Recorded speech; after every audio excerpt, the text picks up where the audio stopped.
Praise lord. కీర్తనలు 128 ఒకటో వచనం చదువుకుందాము. యెహోవా యందు భయభక్తులు కలిగి ఆయన త్రోవల యందు నడుచు వారందరూ ధన్యులు.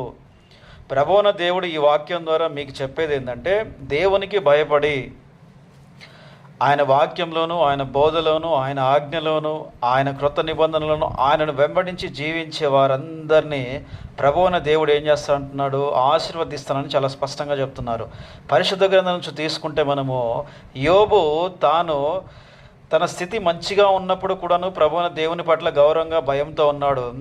యోబు జీవితంలో అనేకమైన కష్టాలు, బాధలు వచ్చినా కూడా ప్రభువున దేవుని యందు భయభక్తులు కలిగి జీవించాడు. అందుకే దేవుడు అతని రెండింతలుగా ఆశీర్వదించాడు. కాబట్టి మీరు కూడా ప్రభువున దేవునికి భయపడి ఆయన మార్గంలోను, ఆయన ఆజ్ఞలోను, ఆయన చిత్తంలోను జీవిస్తే దేవుడు మిమ్మల్ని కూడాను యోబును ఆశీర్వదించినట్టు మిమ్మల్ని కూడాను